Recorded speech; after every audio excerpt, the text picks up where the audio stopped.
A reflexão de hoje é fruto de observação não apenas da nossa tenda de Umbanda, Caboclos de Bóis e a Pirintra das Almas, é uma observação sobre o comportamento humano em qualquer terreiro, aliás, em qualquer instituição. Mas como o tipo de relação varia conforme a instituição, então pensemos em terreiros, onde também os tipos de relações são múltiplos. De modo geral, quando alguém diz eu entrei para uma religião de terreiro, divide-se a motivação em duas, ou pelo amor ou pela dor, como se diz, não é? E as pessoas têm histórias pessoais, claro, histórias individuais, e isso precisa e deve ser respeitado. No entanto, essa resposta muitas vezes ela aprisiona, ela não permite outras observações, é, e, e essa resposta acaba sendo determinante para o comportamento daquele médium e até mesmo a respeito de direcionamento daquela casa, dos fundamentos daquela casa. Eu gostaria de pensar numa seguinte situação, ou na seguinte situação. O terreiro é um espaço de desenvolvimento das potencialidades individuais e coletivas. Claro, é uma coletividade, Ubuntu, eu sou porque todos somos, eu sou porque você é, nós somos porque você é. A gente pode fazer inúmeras combinações a respeito da permeabilidade do eu com os outros e até perceber que a despeito das individualidades, no fundo não existe eu e outro. Estamos todos conectados, estamos todos vinculados de diversas maneiras.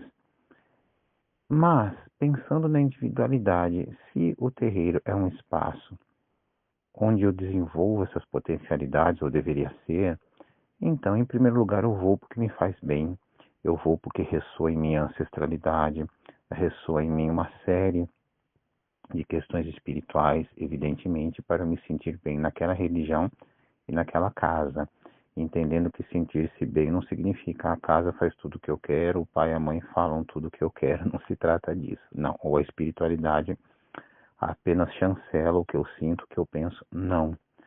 Mas em primeiro lugar eu vou lá porque me faz bem, porque se eu vou para apenas me dedicar ao outro, como se diz, seja pelo amor ou pela dor, eu acabo me esvaziando, mas não aquele vazio que é preenchido pela totalidade do cosmo, uma questão mesmo mística. Não, é um esvaziamento porque eu me sinto perdido, eu me sinto mecânico, mecanizado. Então eu vou em primeiro lugar porque me faz bem. As motivações podem variar. E nesse sentido, nós ouvimos muito, e repito aqui, não é uma sentença, não é porque um filho fala isso que ele tem segundas, terceiras e quintas intenções. Mas nós ouvimos muito isso. Eu entro num terreiro porque eu quero aprender e eu quero trabalhar. Então vamos começar com o quero trabalhar. O quero trabalhar muitas vezes é uma situação mesmo mecanizada. Eu preciso praticar a caridade como se a caridade fosse algo apenas pontual e não caridade sinônimo de amor, convivência, diálogo, tolerância o dia todo, a vida toda. É um aprendizado. Então eu entendo que a caridade deva ser como um cartão de ponto, um livro ponto, algumas vezes por semana, alguns horários. Então eu vou lá trabalhar.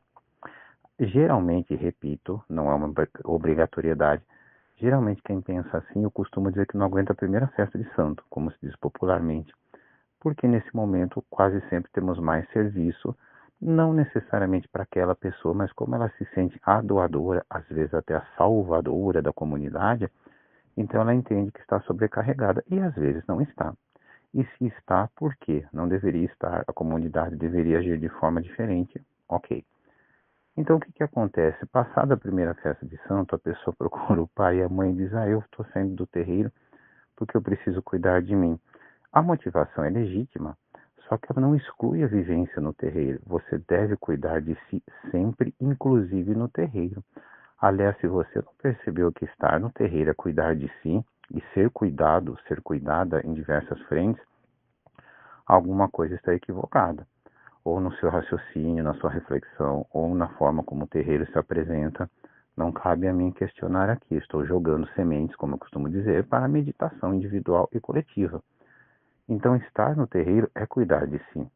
Se você se refere a uma exaustão a ponto de se anular, evidentemente é equivocado.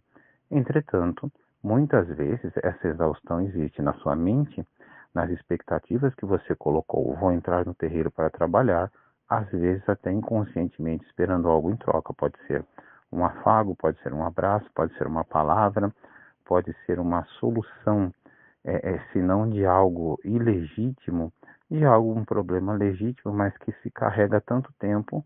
Contudo, se espera também que a espiritualidade resolva em 2 horas, algo que você não resolve uma vida toda. Então vamos tentar entender o que está por trás desse eu quero trabalhar compulsivo e, como eu digo, brincando e referenciando, não aguenta uma festa de santo, não aguenta a primeira festa de santo. Segunda reflexão, quero aprender. Será? Muitas vezes um filho diz assim, pai, mãe, eu quero aprender. E aí você começa a conversar com o filho e, por exemplo, se ele vai para a incorporação, se ele é médico de incorporação, não, eu não me importo em incorporar porque eu quero aprender. Pois é, mas se o seu caminho é de incorporação, aprender é também incorporar. Então a pessoa que às vezes vem com essa bandeira e não é sincera, mesmo inconscientemente, não estou questionando o caráter, a atitude de ninguém, estamos estudando casos, observando, para aprender a nos relacionarmos melhor. E cada um rever ou ver sempre as motivações porque está num terreiro. Pois bem, muitas vezes essa pessoa chega com essa divisa, com essa bandeira, mas ela não está disposta a aprender, ela está disposta a aprender o que ela quiser para adaptar a um sistema individual, ou de forma ainda equivocada e pior, impor um sistema individual. Não estou falando aqui de conviver com a individualidade, permeando a individualidade com a comunidade, mas impondo padrões individuais no coletivo, vale dizer, nos fundamentos da casa. Então é um processo que às vezes a pessoa não compreende, é inconsciente, ou às vezes compreende e age de má fé, repito, não cabe aqui categorizar nesse sentido, mas trazer a reflexão, e ela acaba não aprendendo nada, porque tudo que se ensina é rebatido, tudo que se ensina e é questionado não no sentido bacana de por que, como faz sentido ou não faz sentido, mas contrapondo com outras formas de trabalhar, por vezes legítimas, mas que não competem à casa. Contrapondo às vezes por informações do Google, que são equivocadas muitas vezes também, contrapondo por pura contraposição, a síndrome do opositor. Então, onde está aquilo eu quero aprender? E nesse sentido, como a pessoa vem com os ouvidos, os olhos e a fala viciados, o pai e a mãe falam algo, ela entende o contrário. Um texto simples se transforma num problema de comunicação, porque a pessoa não lê com atenção. E não é porque leu correndo na internet, num aviso, num grupo de WhatsApp do terreiro, não. É porque de fato ela não aprofunda, porque ela sabe quando você conversa com alguém e a pessoa não ouve, ela já está buscando dar uma resposta, uma possível solução. É o caso. Então aqui eu vou citar até uma reflexão zen e depois ir por um outro caminho. A reflexão zen é aquela, nós aprendemos porque somos uma xícara que precisa ser esvaziada, senão você vai completando o chá, a xícara já está cheia e você acaba derramando, não é? Então existe um conceito de transmissão na tradição oriental de modo geral e também na tradição afro, na tradição indígena, falemos assim de modo geral, em que o mais velho ensina o mais novo. É uma forma de pensar legítima. A segunda forma de pensar, tão legítima quanto, é a concepção, por exemplo, de que nós construímos o pensamento. Isso, vários teóricos, vários professores também na prática, muitas vezes, quase sempre, graças aos orixás. A prática e a teoria se complementam, né? Não são antagônicas.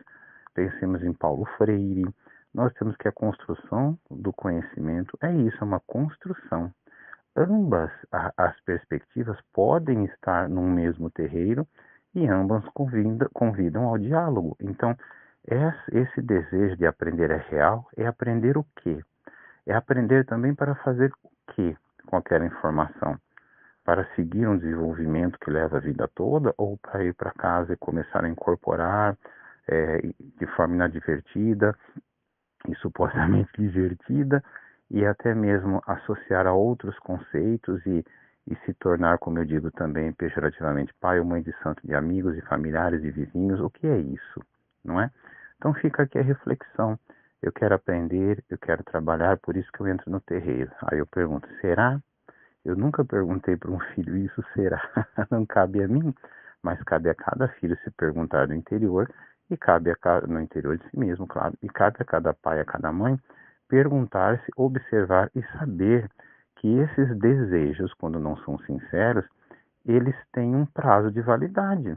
Claro que as coisas podem mudar, porque a vida é cheia de encruzilhadas e possibilidades, mas vai mudar, as coisas vão mudar se a pessoa quiser. Se ela continuar com o mesmo comportamento, que por mais que um pai ou mãe alerte ou alertasse, ela vai negar, não é?